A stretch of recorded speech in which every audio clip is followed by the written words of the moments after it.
ಅಂತ. ಕೇಸರಿ ಪಡೆಯಲ್ಲಿ ಪರಿಸ್ಥಿತಿ ಮೊದಲಿನಂತೆ ಇಲ್ವಾ? ಇಂಥದ್ದೊಂದು ಅನುಮಾನಕ್ಕೆ ಕಾರಣವಾಗಿದ್ದು ಅದೊಂದು ಪತ್ರವಷ್ಟೇ.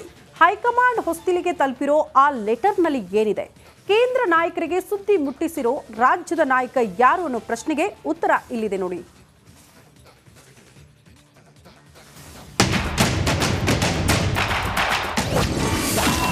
ಬಿಜೆಪಿಯಲ್ಲಿ ಮತ್ತೆ ಅಲ್ಲೋಲ ಕಲ್ಲೋಲ. ಹೈಕಮಾಂಡ್ಗೆ ಡಿವಿಎಸ್ ರಹಸ್ಯ ಪತ್ರ. ಲೋಕಸಭಾ ಎಲೆಕ್ಷನ್ ಏನೋ ಮುಗಿತು. ಇದರ ಬೆನ್ನಲ್ಲೇ ಕೇಸರಿ ಪಡೆಯಲ್ಲಿ ಎಲ್ಲವೂ ಚೆನ್ನಾಗಿಲ್ಲ ಅನ್ನೋದು ಮತ್ತೆ ಪ್ರೂವ್ ಆಗ್ತಾ ಇದೆ. ಇದರ ಮಧ್ಯೆ ಮಾಜಿ ಕೇಂದ್ರ ಸಚಿವರೊಬ್ಬರು ಹೈಕಮಾಂಡ್ಗೆ ರಹಸ್ಯ ಪತ್ರವೊಂದನ್ನು ಬರೆದಿದ್ದಾರೆ.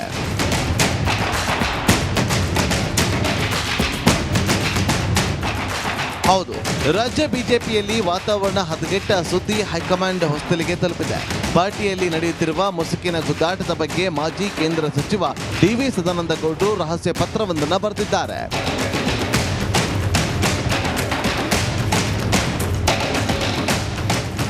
ಎರಡು ಪುಟಗಳ ಪತ್ರದಲ್ಲಿ 13 ಪ್ರಮುಖ ಅಂಶಗಳನ್ನು ಉಲ್ಲೇಖಿಸಲಾಗಿದೆ. ಈ ಕುರಿತು ರಿಪಬ್ಲಿಕ್ ಕನ್ನಡಕ್ಕೆ ಎಕ್ಸ್ಕ್ಲೂಸಿವ್ ಮಾಹಿತಿ ಸಿಕ್ಕಿದೆ.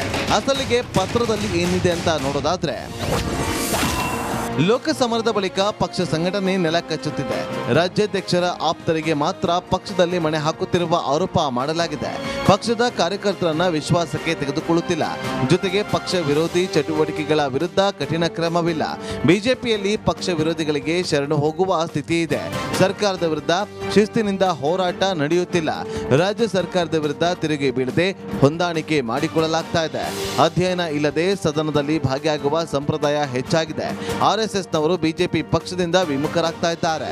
ಪಕ್ಷದ ದರ್ಪದ ನಡೆಗೆ ಸಂಘವು ಉದಾಸೀನದ ಮದ್ದು ಅರಿಯಬೇಕಿದೆ. ಸಂಘದ ಪ್ರಮುಖರು ಪಕ್ಷದ ಮೇಲೆ ನಿಗಾ ಇಡಬೇಕಾಗಿದೆ. ಹಿರಿಯರಿಗೆ ಪಕ್ಷದಲ್ಲಿ ಸ್ಥಾನಮಾನ ಅಗತ್ಯವಿಲ್ಲ. ಬದಲಿಗೆ ಅವರಿಂದ ಸಲಹೆ ಪಡೆದ್ರೆ ಸಾಕು. ಇನ್ನು ಪಕ್ಷ ಮತ್ತು ಸರ್ಕಾರದ ಜೊತೆ ಹೊಂದಾಣಿಕೆ ರಾಜಕೀಯ ನಿಲ್ಲಬೇಕು ಅಂತ ಪತ್ರದಲ್ಲಿ ಉಲ್ಲೇಖಿಸಲಾಗಿದೆ. ಒಟ್ಟಿನಲ್ಲಿ ಬಿಜೆಪಿ ಈಗ ಒಡೆದ ಮನೆ ಆಗ್ತಾ ಇದೆಯಾ ಅನ್ನುವ ಅನುಮಾನ ದಟ್ಟವಾಗ್ತಾ ಇದೆ. ಮಾಜಿ ಕೇಂದ್ರ ಸಚಿವರು ಬರೆದ ಪತ್ರವು ಇದಕ್ಕೆಲ್ಲ ಪುಷ್ಟಿ ನೀಡುತ್ತಿದೆ.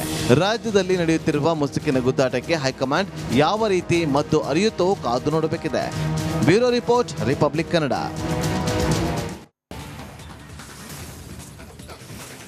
ಚಾಲಿಸಿಕ್ ಸ್ಟಾರ್ ಸೆರೆವಾಸದ ನಂತರ ಸೈಲೆಂಟ್ ಆಗಿದ್ದ ಸ್ಯಾಂಡಲ್ವುಡ್ ನಟ ನಟಿಯರಲ್ಲಿ ಈಗ ಒಬ್ಬೊಬ್ಬರೇ ಬಾಯಿ ಬಿಚ್ಚುತ್ತಾ ಇದ್ದಾರೆ. ಈ ಮಧ್ಯೆ ಮಾಜಿ ಸಂಸದೆ ಸುಮಲತಾ ಅಂಬರೀಶ್ ಮಾಡಿರೋ ಆ ಒಂದು ಮೆಸೇಜ್ ಸಾಕಷ್ಟು ಕುತೂಹಲ ಕೆರಳಿಸಿದೆ. ಅದೇನು ಅಂತ ನೀವೇ ನೋಡಿ.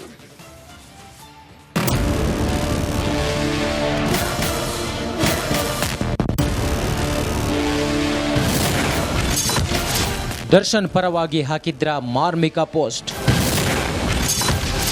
ಸಾರಥಿ ಬಗ್ಗೆ ಏನಂತಾರೆ ಸುಮಲತಾ ಅಂಬರೀಶ್? ಒಂದು ಪೋಸ್ಟ್ 108 ಪ್ರಶ್ನೆಗಳನ್ನು ಹುಟ್ಟುಹಾಕ್ತಿದೆ. ಒಂದು ಕಡೆ ಚಾಲೆಂಜಿಂಗ್ ಸ್ಟಾರ್ ಸೆರೆವಾಸ ಅನುಭವಿಸುತ್ತಿದ್ದಾರೆ. ಇನ್ನೊಂದು ಕಡೆ ಮೊದಲ ಬಾರಿ ಸುಮಲತಾ ಅಂಬರೀಶ್ ಹಾಕಿರೋ ಮೆಸೇಜ್ 108 ಪ್ರಶ್ನೆಗಳನ್ನು ಹುಟ್ಟುಹಾಕ್ತಿದೆ.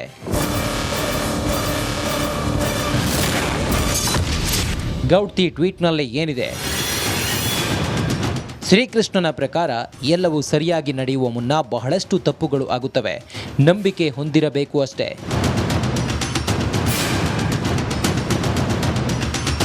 ಈ ರೀತಿ ಸಂದೇಶವನ್ನು ಹಾಕಿರೋ ಸಂಸದೆ ಸುಮಲತಾ ಅಂಬರೀಶ್ ಪರೋಕ್ಷವಾಗಿ ದರ್ಶನ್ ಪರ ಧ್ವನಿ ಎತ್ತಿದ್ದಾರೆ. ಸದ್ಯ ತನಿಖೆ ನಡೆಯುತ್ತಿದ್ದು ಮುಂದೆ ಏನಾಗುತ್ತೆ ಎಂಬುದನ್ನು ಕಾದು ನೋಡಬೇಕಿದೆ ಅನ್ನೋ ಮೆಸೇಜ್ ಹಾಕಿದ್ದಾರೆ.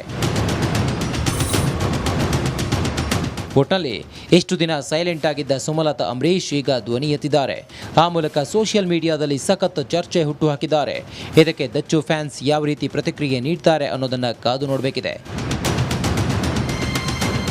Bureau report, republic Kannada.